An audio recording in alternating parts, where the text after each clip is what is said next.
জীবনের একটি বছর অতিবাহিত হওয়া মানে মূল্যবান জীবনের একটি অংশ খসে পড়া। কবরমুখী যাত্রার এই টার্নিং পয়েন্টে এসে ফুর্তি করা কোনো বিবেকবানের কাজ হতে পারে না।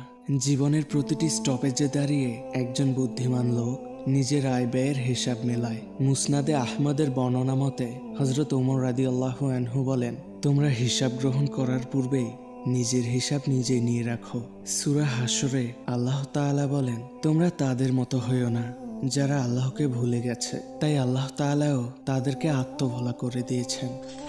নতুন বছর এলে কি ফুর্তি করতে হবে? সব নতুনত্বে উৎসব আর উন্মাদনা একমাত্র উন্মাদেরই কাজ হতে পারে। একজন মৃত্যুদণ্ড ঘোষিত আসামির জন্য নতুন বছরের আগমন কখনোই ফুর্তির কারণ হতে পারে না, বরং প্রতিটি নতুন দিনই তার নিঃশ্বাসকে দীর্ঘায়িত করার কথা। আমরা সকলেই তো মৃত্যুদণ্ডপ্রাপ্ত আসামির মতন, যে কোনো সময় মালাকুল মউত আসতে পারেন।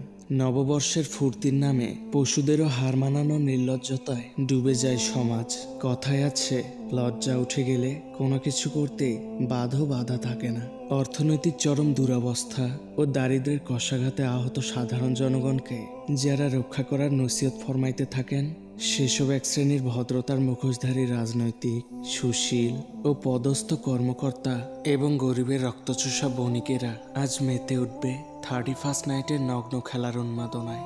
নারীর অধিকার আদায়ে ইসলামে এক হাত নেওয়া নারীবাদী সুশীলরাও কাল পণ্য হিসেবে বিকৃত নারীভোগে মেতে উঠবে। পিছিয়ে থাকবেন না নারীর ক্ষমতায়নে বিশ্বাসী ইসলামকে গৃহবন্দী করা রাজনীতিকরাও।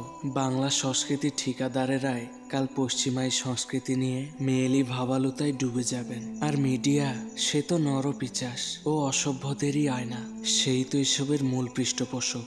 উপরিউক্ত মহাচুশীলরাই পরদিন হয়তো টিভির পর্দা ফাটাবেন ইফটিজিং রোদের বক্তব্যে। হায় জাতি, হায় জাতির বিবেক। আল্লাহর দিন যেখানে গৃহবন্দী, ইসলাম যে সমাজের অতি সাধারণ ও গুরুত্বহীন বিষয়, সেখানে এসব কোনো ব্যাপারই না। কারো চোখে লাজ বা লজ্জা নেই। আমরা যেন ধীরে ধীরে পশুতে রূপান্তরিত হচ্ছি।